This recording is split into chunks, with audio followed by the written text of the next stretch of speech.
In this video, you'll see how to remove an old plaster wall. You'll also see how to remove the wood lath as well as the metal lath, hopefully without getting hurt. By the way, this video is sponsored by Prybar, so many thanks to them. I understand the challenges of running a small business, and sometimes it's hard to avoid accidents while on the job site, like being electrocuted from old wiring or exposed to toilet water from cracked pipes. I firmly believe in having the right business insurance because accidents happen, and Prybar has a wide variety of insurance products. So whether you need workers' compensation, general liability, or commercial auto, Prybar has you covered. You can get a policy in 5 minutes, save up to 20%, and pay as little as $35 per month. And if you didn't know, Prybar is a Berkshire Hathaway company, so you can trust that they'll be there financially if something happens. If you're a small business owner and need business insurance, visit Prybar.com and get a quote today. In this video, you'll see some quick tips for how to remove plaster, especially plaster that has metal lath in it. So metal lath is always a pain in the you-know-what. So I wanted to give you some tips to make this a lot safer and easier. Also, there's a little bit of a backstory to this. Let me show you. So these old homes are always full of crazy stuff. Here's one of those crazy things that somebody else did. They took a wire, so this wire isn't live right now. So they took this wire and they just embedded it on the surface of the wall, which led me to tear out all the plaster because that's dangerous. Why is that dangerous? Well, somebody could easily put a screw through the wire, and all they did is they ran this wire up through a tiny hole here and over to the recessed light. So I wanted to take this opportunity to fix that, and that's what led me to removing this plaster. Pretty common thing in these old homes. Just a few safety tips. Number one, get yourself some safety glasses. These are from Calidad Tools. I love them. Also, these are Kevlar infused gloves. These are from Ironclad. I use these all the time. They're great for metal lath too because I can squeeze this and it's not going to hurt me. Also, if you have to reach up in here and you're worried about hurting your arms, there's a great thing for that as well. These right here, these are sleeves. Again, these are from Ironclad, and these are Kevlar sleeves. You could use these for a variety of different things. But again, if you had to like reach up in here and you didn't know what was in the cavity, this is going to protect your arm, and it's really important that you try to stay as safe as possible. If you are working with metal lath, make sure you get yourself a pair of snips. So if you're cutting out the lath, you're going to need something like this. When you're removing plaster, it's really dusty. That's why I recommend getting a silica dust respirator. This is from Sundstrom. I ordered mine off of Amazon.com. So these are really thick plaster walls because what they did over time, and you gotta love these old homes for this, is they just built layers up and moved the wall out. So this is 2 inches of plaster. This gets really dusty really fast. What I recommend is just having a trash can right here so that when you smack this, it'll go right into the trash can. And this is just a contractor's bag. You can get these at your local home store. Since I already removed this and I have exposed lath, I'm just gonna go ahead and cut this out. So it's that simple. The nice thing with these gloves is you can pull this taut and you can just cut out this metal lath.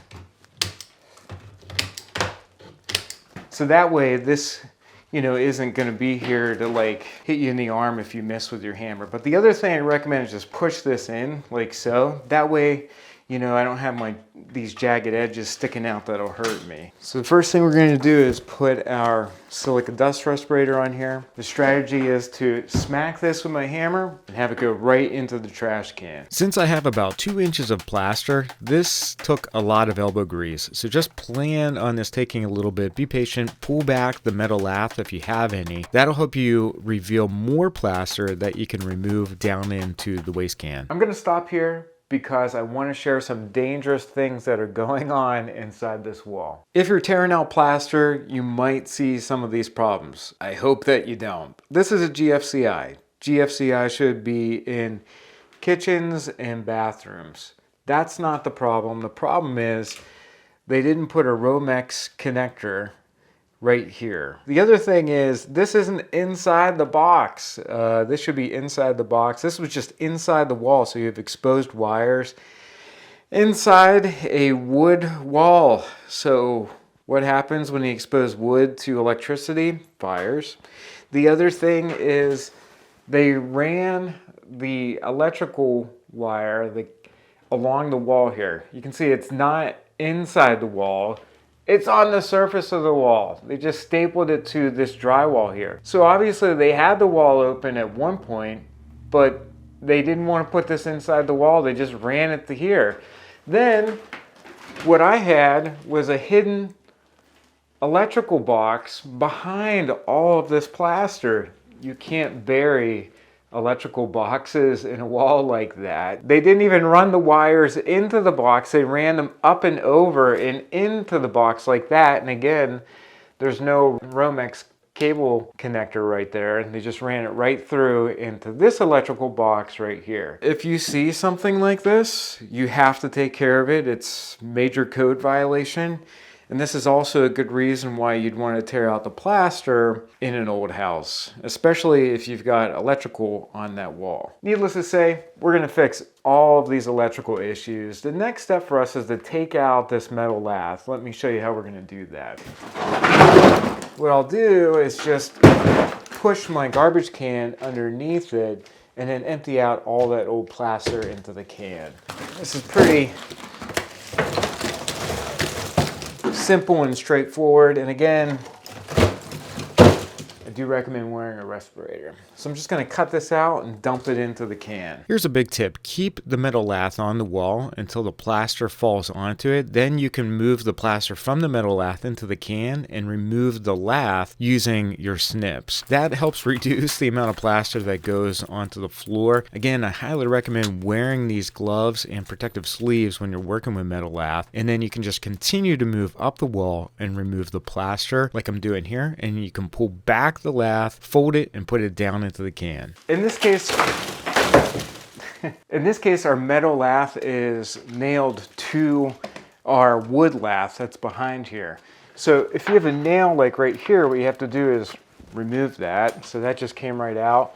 But you might have a few more that you need to remove, and that'll allow you to pull back the metal lath so that you can then allow the old plaster, if you have this scenario, drop into your waste can. On the top portion of this wall, I pull back the metal lath to reveal the plaster and get that down into the can. And any of the lath I couldn't remove by hand, I just cut out using the snips. I then reveal the rest of the plaster and have that lath be a funnel into my can. And then I cut out the lath and place it onto the floor. And then I clean up any of the excess plaster using that huge shovel. What I like about the metal lath is I can also catch some of the excess plaster, roll it up, and then I can just take that to the transfer station. Now that the plaster has been removed, the next step is to take off this wood lath. I like either using a hammer or a 36-inch Prybar. Oh, before I do this, the question is always, well, do you have to take this off? You don't have to take it off, but in this case, I want to put insulation behind it, so that's why I'm taking off all the wood lath. If you have a little pocket here, just start there and you can just rip it off like that. Side note, the power was turned off to that GFCI. Now, if you need more leverage, you can use a 36-inch Prybar like this.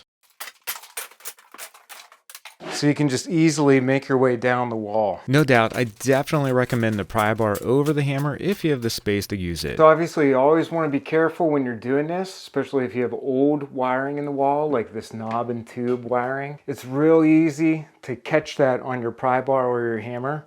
And this obviously goes the whole way down into our basement, into our panel. Now, this is something that I would recommend replacing if you have your walls open. There is something cathartic about removing all this wood lath. Plus, you never know what you're going to find in these walls. There are a lot of nails on these 2x4s, and you could just pound them into the 2x4 and be done with it. However, what I like to do is remove them. I know it's a little sadistic, a little bit crazy, but the reason why I like removing all of them is because when I go to put my new drywall on this wall, I don't want to be constantly hitting these old nails with my drywall screws. It's really frustrating. Plus, it just, I don't know, I just like taking them out because it looks a lot better. I probably have like 20 nails in like this tiny little area here. It's crazy. That's how you remove an old plaster wall. For me, the next step is to replace the electrical, add insulation, finally, and then do the drywall work. So if you're doing projects like that and you need help, make sure you subscribe to my channel, and I'll see you in those tutorials. Take care.